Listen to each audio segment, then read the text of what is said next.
Bonsoir, chers amis et visiteurs du blog supersenior.ch. Ah, cette histoire, encore la France avec Macron et toute sa troupe de théâtre.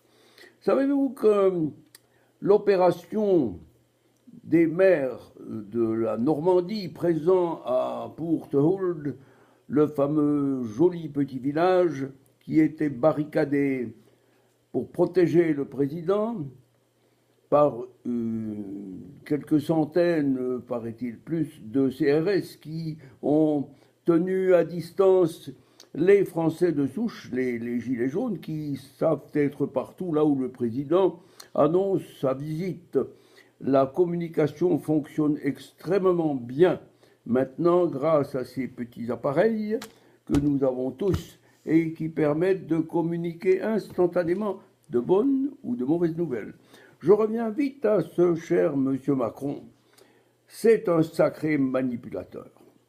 Toute la journée, nous avons entendu parler de ce qu'il faisait, de ceci, de cela. Et cerise sur le gâteau, évidemment, cette info devrait lui causer quelques soucis. Monsieur Benalla a été convié, je dirais bien. Il est actuellement en interrogatoire dans les locaux de la police à propos des passeports qu'il a reçus ou qu'il s'est fait attribuer. Bref, je ne vais pas entrer dans les détails, c'est une affaire de justice. Mais dans la journée, nous apprenons quelque chose d'amusant, c'est que la manipulation a fonctionné parfaitement avec les maires de Normandie. Tout a été préparé d'avance avec des titres, avec des attributions de questions.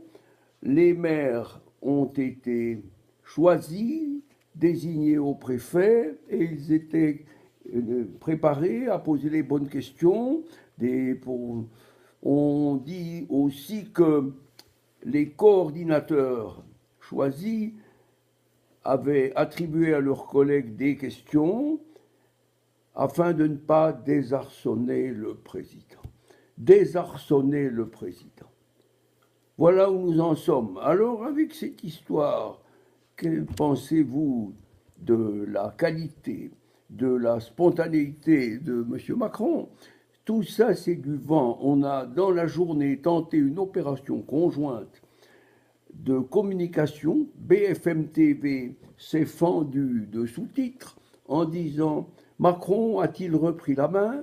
Macron par-ci, Macron par-là, Macron parlant à l'armée, et partout où il parle, il y a naturellement un cordon sanitaire, un cordon qui éloigne les curieux, tous ceux qui sont en jaune. Oh, j'ai ce petit jaune par là, j'ai toujours cette couleur jaune là.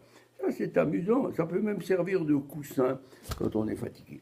Et voilà ce que je voulais vous dire. Bref, ce qui m'inquiète pour nous tous qui sommes des citoyens français et qui devront prochainement voter aux européennes, c'est de savoir comment va se terminer cette farce. Cette farce où l'on apprend aussi par hasard que les sondages semblent se dessiner en faveur de Macron, bien sûr. Il paraît qu'il aurait repris l'avantage par rapport au Rassemblement national, comme c'est curieux. Mais ce qu'il faut naturellement savoir, c'est que la chaîne, la Sofres, pardon, l'Institut de sondage français d'opinion, a été repris par des capitaux qataris.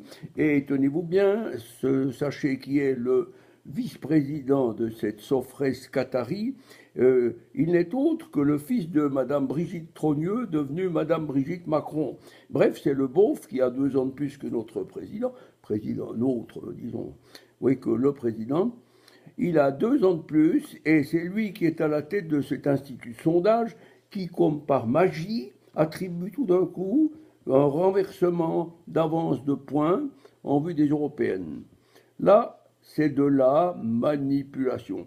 Voilà ce que je voulais vous dire, chers amis. C'est tout pour ce soir, mais je vous assure que je sais une chose en mon fort intérieur. c'est que Macron n'est plus le président des Français en leur fort intérieur. Merci de votre attention. Suite du feuilleton, peut-être demain. On verra.